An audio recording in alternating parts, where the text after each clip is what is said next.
Creating great products isn't just about product managers and their day-to-day interactions with developers. It's about how an organization supports products as a whole, the systems, the processes, and cultures in place that help companies deliver value to their customers. With the help of some boundary-pushing guests and inspiration from your most pressing product questions, we'll dive into this system from every angle and help you think like a great product leader. This is the Product Thinking Podcast. Here's your host, Melissa Perri. Hello, and welcome to another episode of the Product Thinking Podcast. Joining us today is Blake Morgan, a customer experience futurist, expert, author, and keynote speaker. Blake's journey in customer experience spans over 15 years of working in senior-level customer service executive roles at Fortune 100 companies. Today, we're going to dive into what businesses need to know to be truly customer-focused. And I'm really excited about this episode because Blake has a lot of real-life examples to share based on tons of research for her book and also working in these companies and helping her clients. But before we go to talk to Blake, it's time for Dear Melissa. So this is a segment of the show where you can ask me any of your burning product management questions, and I answer them every single time. Go to dearmelissa.com and let me know what you're thinking. Also, if you drop me a voicemail, I answer those faster. Let's see this week's question. Dear Melissa, I read your book and it was fantastic. Our startup was acquired by a large professional services firm. We are in the build trap. We need to explain to our new leaders what a product manager is, what is the value of working this way, and eventually escape the build trap. But how do we convince them? How can we use a language they understand? So, having done professional services myself, I can tell you what these people are probably thinking. When you sell services, it's very different than selling software because you're usually scoping out a service for each customer and tailoring it to their needs. Sometimes you have productized services. You sell the same service in the same way to every customer. Now, you might tailor it a little bit here or there, but again, you're using people to deliver on this, not necessarily software. So you have to pull on that productized piece to kind of relate to them. This will help. The idea behind software products is that you can create repeatable products to sell that you do not have to refine for every customer, and that you can also scale without having people labor involved. So let's first start to talk about what is a software product manager. A product manager plays a huge part in steering our companies towards success by determining the right products to build in the right order. They do this by making sure that we are solving the right problems for our customers in a way that prioritizes success for our business. Now, with software, we're also doing this in repeatable, scalable ways, which is different than services.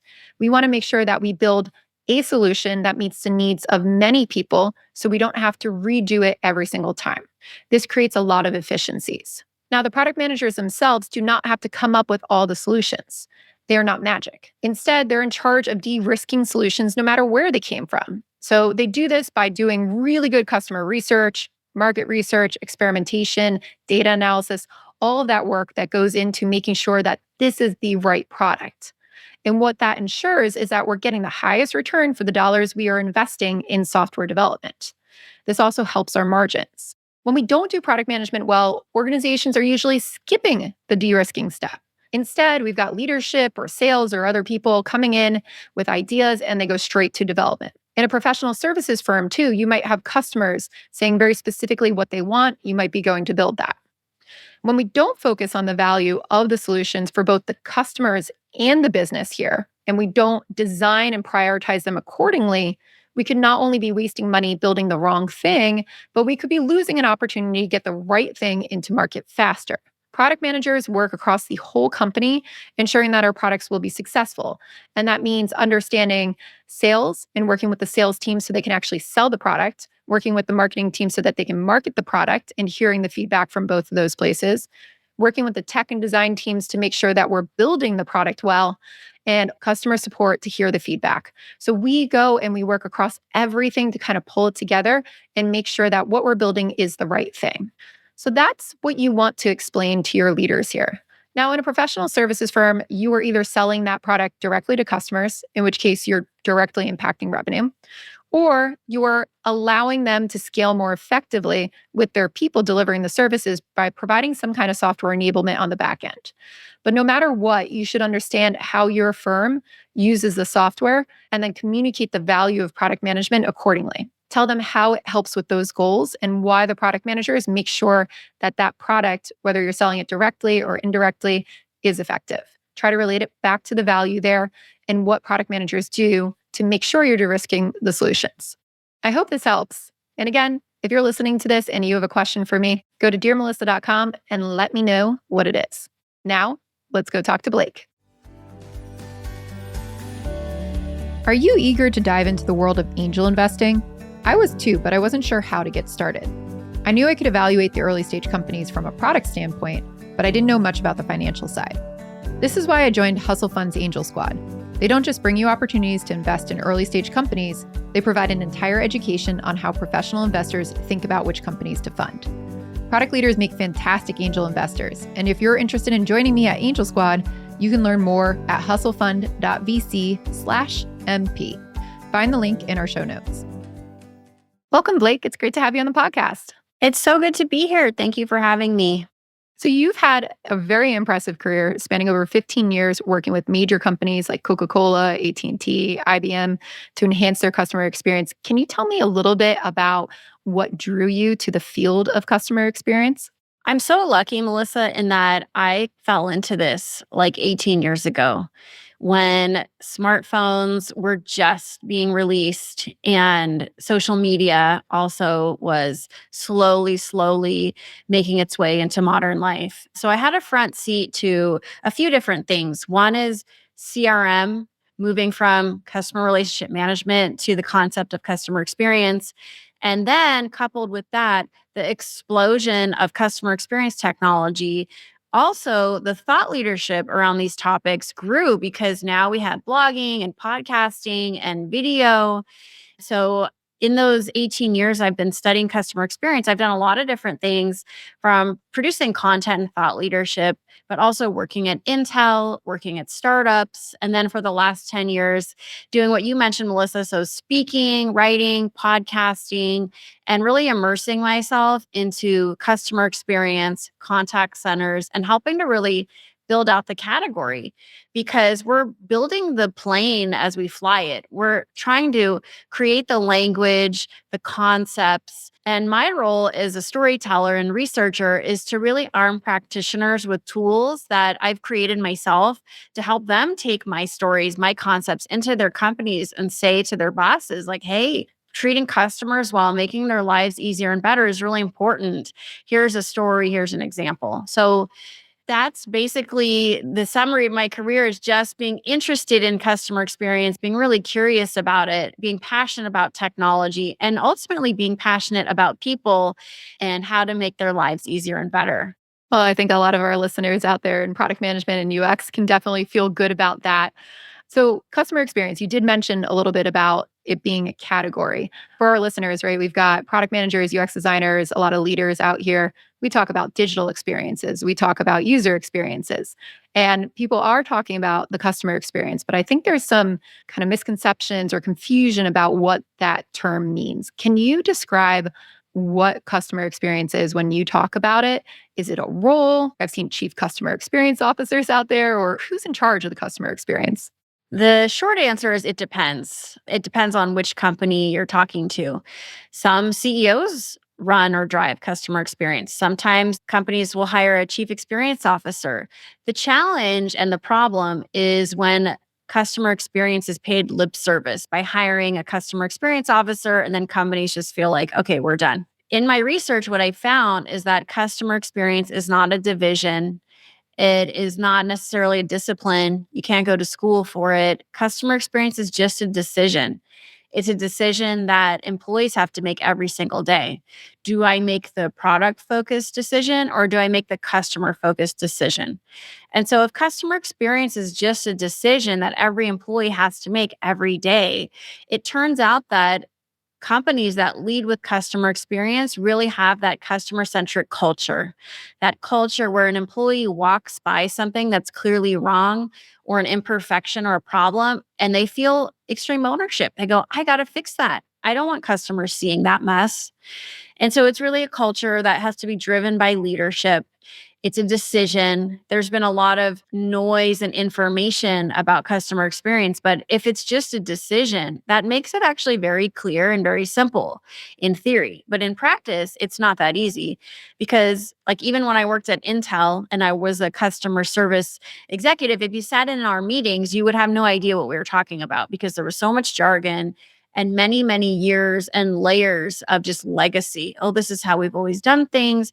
This is how we do things, instead of kind of being hungry and aggressive and going, we have got to constantly think about customer insights, because if the customer can't use the product, then they're not going to be loyal to us. And for your listeners that are in product marketing and product management, I like the example of Slack, because what Slack does is they actually sit their engineering right next to customer service and customer insights. So you've got that beautiful feedback loop where customers are feeding the company information and data about how they use the product, what can be better, what's going well. That feedback loop goes right into engineering. I go, okay, we're going to change the way we build based on those data insights. That's really refreshing to hear about that too, that you've got engineering so close to all those insights. You just wrote a new book too on the 8 laws of customer-focused leadership. Can you tell us a little bit about how you become a customer-focused leader and what those 8 laws are? Well, I have the book right in front of me, and here's the book, 8 Laws. And what makes a customer-focused leader is really the mindset. It starts with the mindset. The book is simple and easy to follow. It follows the acronym, literally CX leader. The first is customer experience mindset. Do I wake up, jump out of bed in the morning, excited to serve employees and customers? And it really starts with the executive, the leader's commitment to curiosity, to, I call it flipping burgers next to employees. Like in the book, I mentioned Lindsay Snyder, the president of an owner of In-N-Out. And here's a president, a CEO essentially is her role, where you can see on her Instagram, she is a leader who's very much in the trenches. She is very connected to what's happening on the ground. She is doing the work out there in the In-N-Out stores, connecting with team members, very involved in leadership development. This is the modern customer-focused leader. So increasingly, you're seeing examples of customer-focused companies. They're also employee-focused. They're on the Great Place to Work list. Like Lindsay Snyder, they are highly rated by employees on Glassdoor, because it's not an accident. So much of customer experience is stuff the customer never sees. It's actually, how do we run our business? How do we reduce back on complexity? How do we improve employee engagement? So in all my research, I have distilled this concept of customer-focused leadership down to these 8 principles that include things like, how do I focus on short-term profits and long-term profits? Can I hold these 2 opposing ideas in my mind as a leader at one time? What do I do in the first 90 days of a customer experience role or any role? How do we measure success? Because we know that we'll work toward those success metrics. So customer experience is very broad. I think the challenge is to distill it to something very simple that's easy to implement at any company. That's what the goal, that's the objective of the book. One thing that you just said that was really interesting to me is about how we measure success. And in product management, there's a lot of asks. I see this especially in large enterprises for the product managers to be able to quantify the return, like, or the ROI on the things they're building. And a lot of it too is, I actually heard like a leader ask the other day, can you tell us exactly how much revenue this part of the product is responsible for? This is a huge enterprise. This is not like a SaaS product where it's like, oh, this feature is what they pay for. So I see a lot of asks for that at the leadership level. But in product management, a lot of the things that we're looking at is like usage or happiness from customers and all that. When you are working with a company that you think is particularly great at customer experience, how are they measuring success? Is it just by the financials? Are they looking at product metrics? What are the differences in those metrics that really matter? For SaaS companies, the advantage they have is they're able to track everything. And so like Fred Reichel, the creator of Net Promoter Score, recently came out and say, hey, I have a better version of Net Promoter Score. It's called Earned Growth Rate. And I talk about this in the book. Earned Growth Rate is essentially how many new customers are coming in through current or past customers. So how many of your customers are referred? And only membership-based or subscription-based companies are able to do this, to track it. Because it turns out your referred customers are more valuable, they spend more money, they stay longer, they tell their friends. They're just great customers. So I think earned growth rate is a really interesting new customer experience metric to check out. Obviously, most companies are still tracking net promoter score, customer satisfaction. They're also looking at all the hardcore contact center metrics like average handle time. We can also look at revenue and how many times customers come back. So I think that you have to look at the metrics that work for what you're individually doing. They say if you treasure it, you'll measure it. What's measured gets improved. But I mean, for everybody listening and watching, like think about your own life. Like if you want to achieve a goal, you have to make it very simple and break it down every single day. Let's say you want to lose weight. Well, then you've got to look at what you're eating and how much you're exercising, maybe how much you're sleeping, how much rest you're getting. And you have to start measuring it every single day. But for so long, we've only been measuring the short-term metrics. How much money did we make in the short term? But what I found, and in the research, we look at Honeywell and David Cote, the former CEO, his turnaround of Honeywell, the B2B multinational conglomerate, where he took a company from a 20 billion market cap in the early 2000s to 120 billion market cap by really just focusing on customer-focused leadership, looking at, do our metrics make sense? Am I just being fed nonsense by people that just don't want to be bothered? It's actually quite an interesting story about dysfunction. It's like a big dysfunctional family. And the bigger the company, the more dysfunction. That's why the metrics, you have to be really careful because a lot of these customer experience metrics like net promoter score, they can be gamed and they are gamed all the time. And you see it. I mean, agents, car salesmen, they just want the score. They don't care about anything else. You know, like Uber, please give me the 5 stars. Like they'll literally ask you, like, what's the point? Yeah, you're not actually getting a full experience on whether the customers are doing that. My mom works for a very large corporation, and it's a physical site where people can come in, and they're always asking her to get more Google reviews. If she doesn't get her Google reviews for the end of the month, she gets dinged. So she's constantly like texting us, hey, can your friend give me a Google review? Or can this person give me a Google review?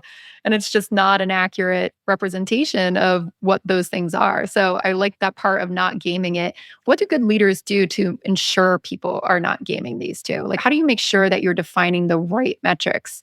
So it's not just, hey, get our NPS up 10 points. Well, I think you have to watch the metric and be careful about it. I had a client, it's a new home construction company, and all the divisions across the US, they're all treated like separate businesses. So they compete with each other, and whoever had the highest net promoter score would get to go to Martha's Vineyard with the CEO.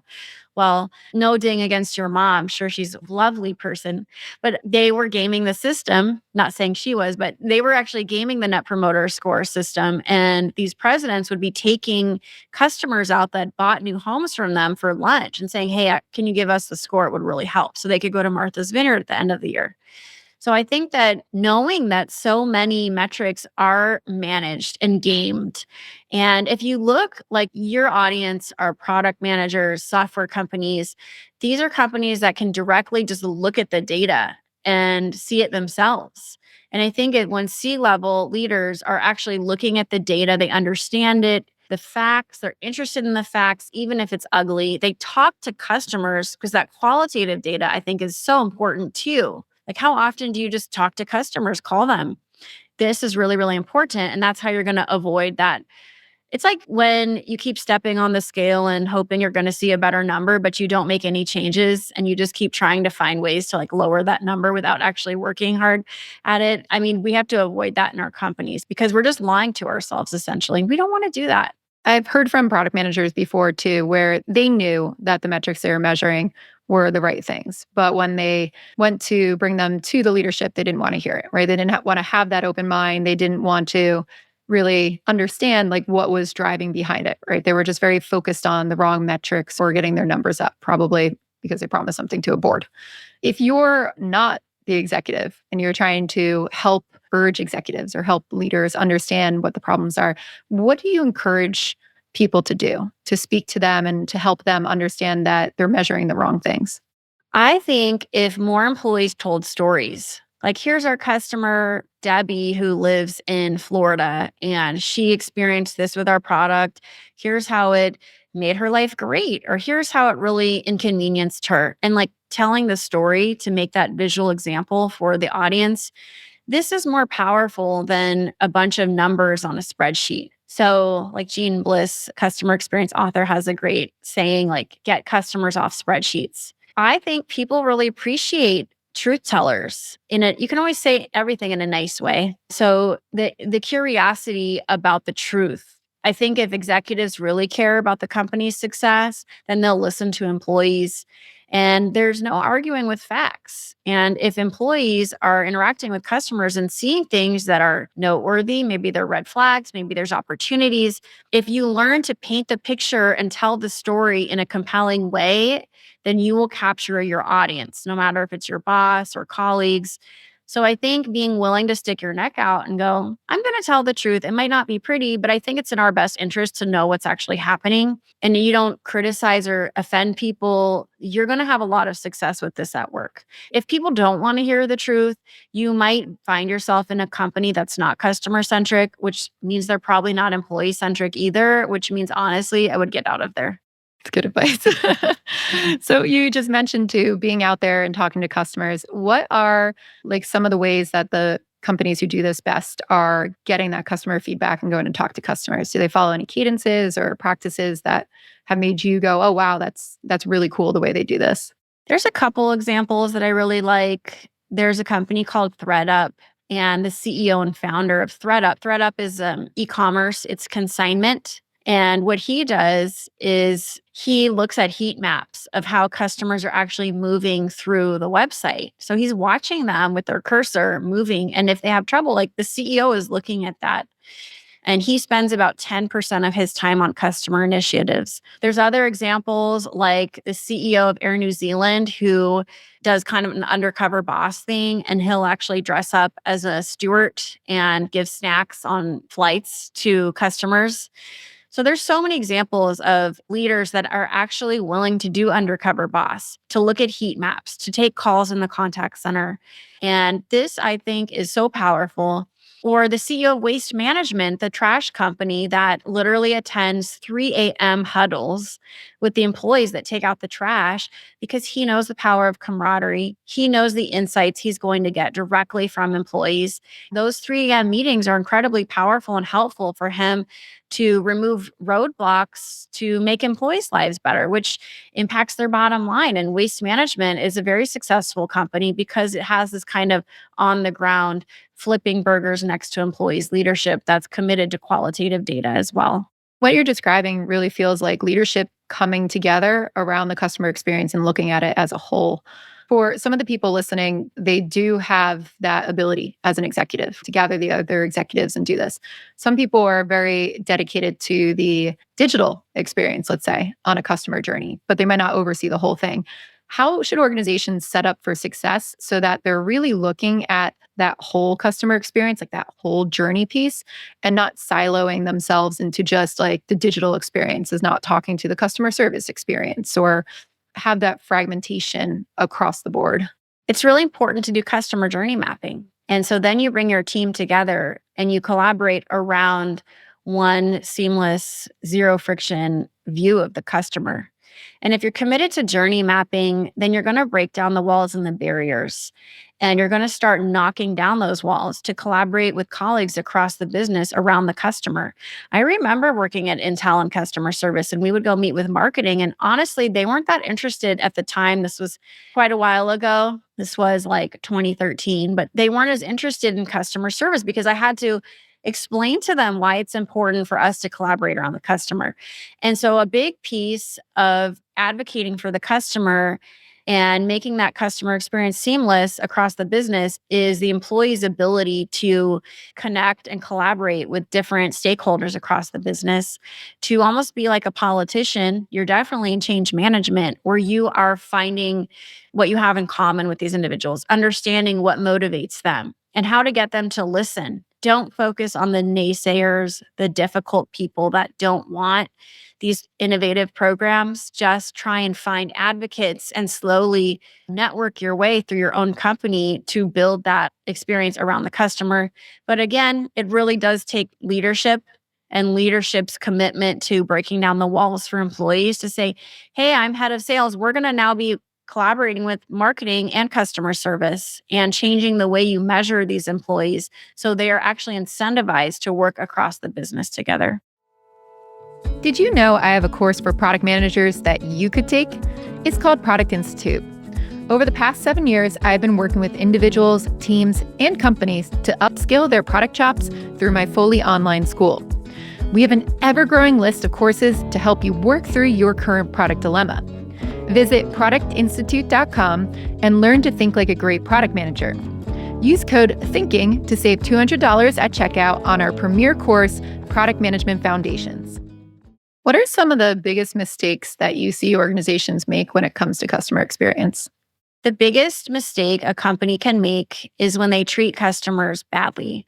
When they try and make quick money, they dupe them, they trick them, they put hidden fees and small fine print that make decisions that are not best for the customer. I mean, look at T-Mobile and the success T-Mobile had by in 2012 announcing at CES they were going to be the uncarrier. And they changed the whole industry for all the telecoms, saying these contracts that lock you in, these hidden fees, roaming charges, all these things that were just basic parts of every telecom provider's customer experience. T-Mobile's like, oh, we're going to be the uncarrier. Like, you guys suck. You're all treating customers like garbage and we're going to be different. And they were at the time like fourth, and they slowly moved their way up. Their stock price ballooned under this new program. And this is why, what's your version of being the uncarrier? John Legere was the CEO, obviously, at that time. What's interesting about John Legere is his whole brand changed. Like, if you look at old pictures of John Legere, like, he looks like every other corporate collared shirt, haircut and everything. He said, hey, we're different. He became different too. He grew his hair long. He had all pink clothes, this magenta T-Mobile with the leather jackets. And he was always talking crazy, even cursing at times. He would go to the contact centers at T-Mobile and take like 1 million selfies with all the agents because he wanted employees to know like he had camaraderie with them. So it's interesting to, when you take the opposite approach of what I mentioned, the worst offense you can do, and you say, oh, this whole industry is taking advantage of customers. Like, we're not going to do that. Like, we're going to be the uncarrier. And I'm going to be the leader and pioneer this. They're unstoppable, and T-Mobile's stock skyrocketed under John Legere. But if you don't believe me, go look at old pictures of him before this transformation and you'll see, oh my gosh, wow, he just looked like a banker before. Now he looks like a rock star. So I hear like a lot of willingness to adapt from leadership, though, is necessary to be able to turn this around and recover from bad experience or to make changes like this. If you commit to treating your customers well, to treating them beautifully, then you're going to treat your employees beautifully. You're going to focus on employee experience. You're going to bring them into the fold and say, hey, we're in this transformation together.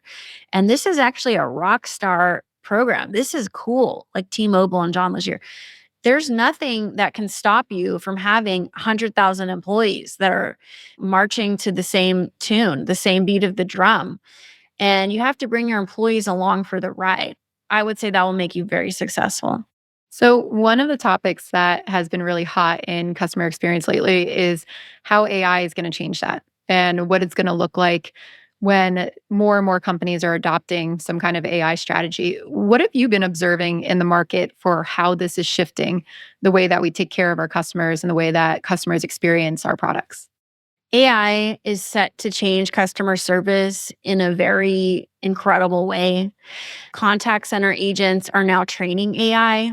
AI is being brought into the contact center, and we're not necessarily talking about change management, which is a big piece of any technology that's going to change how we work and live.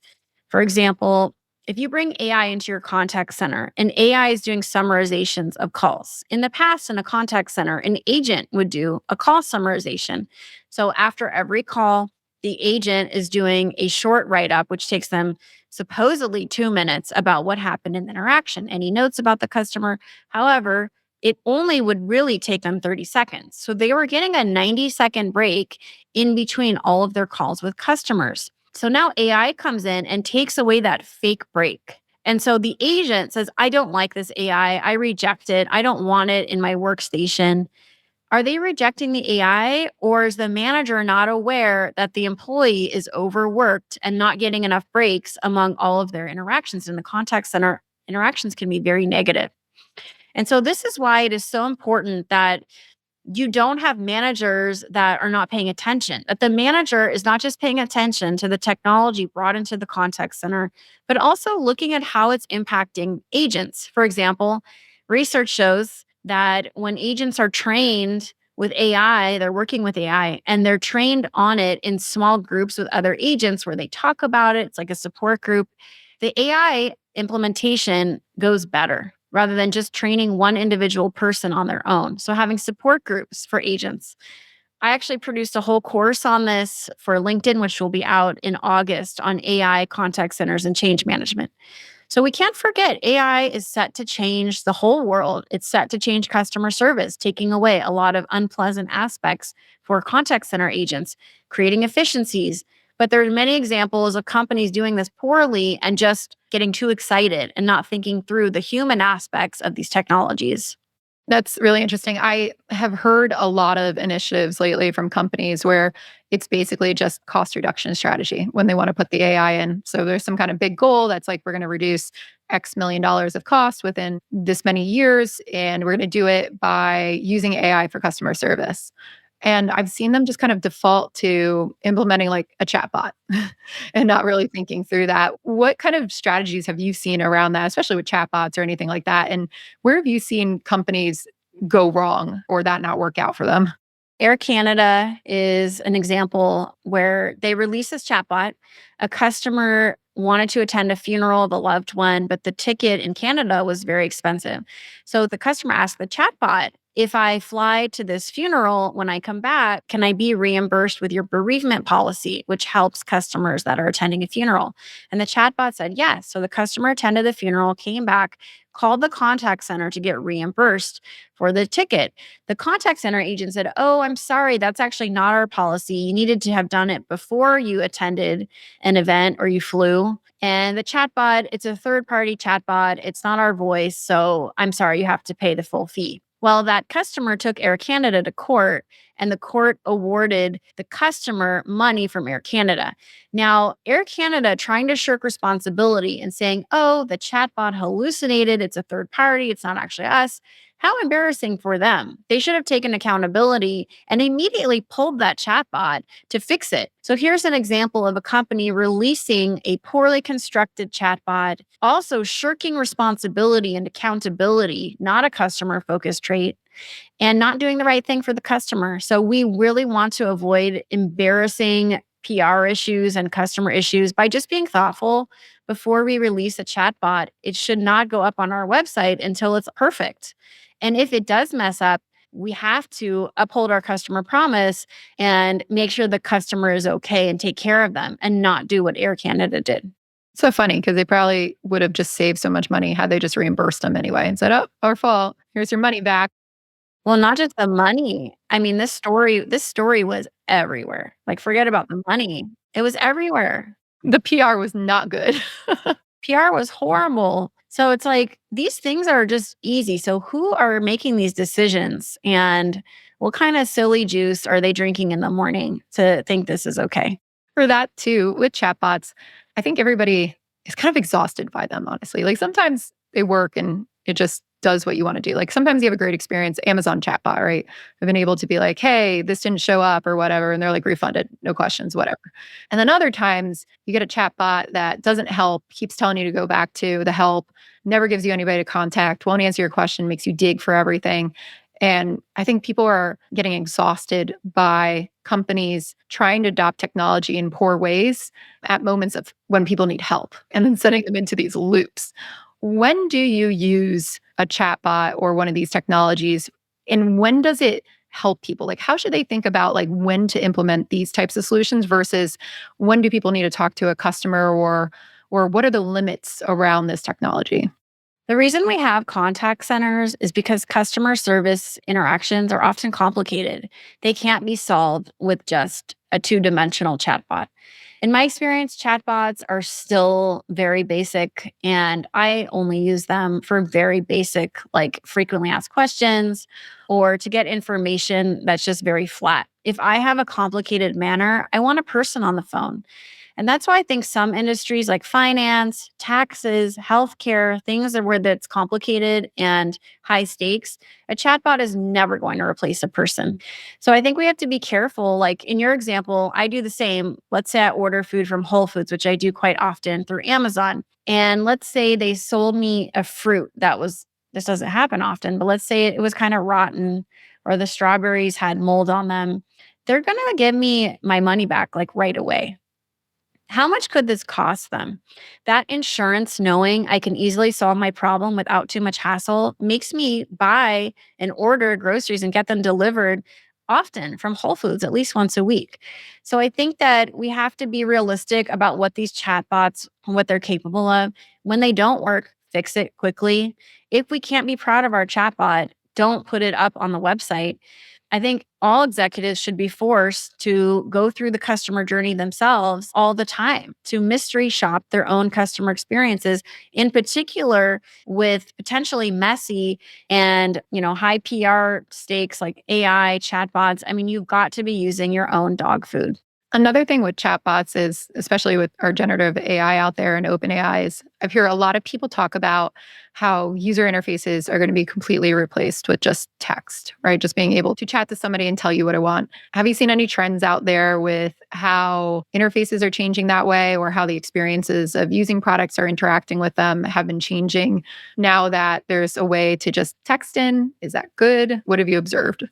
I would say the best example of this is just still the Alexa. For me, I have yet to see another company incorporate an AI that can shop for you, can now even Alexa, I saw an ad where it's like, if you have children at home and let's say there's a fire or an earthquake or something bad happens, you can actually say to Alexa, like a little kid can say, like, Alexa, there's an emergency, and they'll send police or firemen. And I think that's interesting because they're actually looking at use cases of, okay, we have this robot in people's homes. How can it add value to the customer in every way? Remember IoT and all the excitement and promise of these refrigerators that were going to talk to us and like refill our fridges, or our laundry devices that were supposed to talk to us and do things for us. I'm looking around my house. There's still not much AI and interaction except for smart lights and things like that. Talking, turn the fan on, turn the fan off. So clearly it takes a really long time for these things to come to market. I was interviewing somebody from a principal at consulting firm Profit in San Francisco. I think his name is Ted Moser. And he was saying that in the future, he felt there would be cameras and like robots in people's kitchens to just honestly be part of the family. And I thought to myself, and I said to him, like, I do not want cameras in my kitchen that brands can like see how I'm using their products. And I said, no, like I would never want that. So I think you have to be realistic about how fast we can move with technology, where customers are at. Do they want this in their homes? Is this an invasion of privacy? And kind of slow down. Because I think tech people, they get really excited, but they're kind of, some of them are like missing a common sense. Like this is how people actually are. I'll call it an angel on the shoulder. Like, do people really want this? Like actual people, moms with kids at home. And if you're not talking to them and you're building products just based on who you are in San Francisco, like you're going to miss the boat, not to be negative. No, it's true. Like I think a lot of people in tech we're early adopters. We want to try the cool new thing, right? But most people don't. Most people are scared of it. I remember Alexa had that problem too with privacy, where people were like, oh, it's just listening to literally everything I say, not even when I say Alexa. What does that mean? Are you recording all of my conversations? And then people got really nervous about that. And I think there's a big privacy concern that people are not thinking about when it comes to how humans want to interact and how they feel safe with devices or with technologies in general. Every other day it's like, oh, AT&T, like 2 billion people's data was hacked and they have all your texts and all your calls. It's a scary world out there. Like, can you be a brand that isn't messy with customer data, that isn't sloppy or forcing them to do things or sign waivers and things that they're not reading the fine print and it's dangerous for them. So, like, is this an experience you could offer your grandma, your mom, and really being careful? When you look at trends and the future of customer experience and how we treat our customers, what does get you excited? What are you seeing that people are doing well, and what are they leveraging to make customer experiences better? One example, I was in Austin last year and I was at a store called Reformation.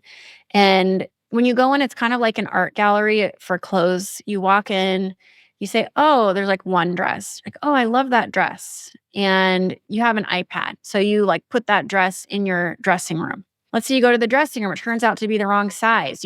You fill that information in on the iPad or on the computer. Someone brings you the right size. It's interesting for me to look at these companies that are building digital experiences in physical places. So if we know these malls, it's an interesting time because we still have shopping malls. We know no one's really shopping there. Some people are, but not as many. And we have the technology to build these incredibly rich digital experiences. What are the ways we can marry the physical and the digital to make these phygital experiences in unique and creative ways that actually consider how people want to buy from us? And I think that's really interesting. And it's still very nascent, in my opinion. There's still a lot of problems, even with e-commerce and digital shopping, that I think in the future, it's just going to get so much more seamless, personal, and meeting the customer where they want to be. So if you're a product manager out there listening to this and you say, I want to rethink how we do our products or how I think about my products and the customer experience, what's your advice for them to get started with that, to really make sure that they are being customer centric, and what kind of process should they follow? I think every employee should have to talk to customers, should actually have to watch how customers use the product. And if you start putting every employee in the shoes of the customer and you reward them for being customer centric over being product centric, then you'll stop shipping software updates and iterations that aren't relevant to the customer, that they don't even like. And I think it requires people to slow down, which isn't a bad thing, especially in software and in tech. Slow down and make sure every employee really understands how what they're building impacts an actual person. And that commitment to reality, to that feedback loop from everybody, not just the people that connect with customers that are in customer success, but like everyone is in customer success at your company. This is really key. Well, thank you so much, Blake, for being on the podcast. If people want to read more about your books and about you, where can they go? Head over to blakemichellemorgan.com to make it easy. If you want to buy my book, head over to 8cxlaws.com, or you can pick up a copy on Amazon or wherever books are sold. Thank you so much for having me. This was really fun. Thanks for joining us. And we will definitely put all of those links to Blake's books and where you can follow her as well on our blog at productthinkingpodcast.com. So go to theproductthinkingpodcast.com and check out Blake's episode to get all of those. Thank you so much for listening to this podcast. We'll be back next Wednesday with another amazing guest. And in the meantime, if you have any product management questions for me, go to dearmelissa.com and let me know what they are. We'll see you next time.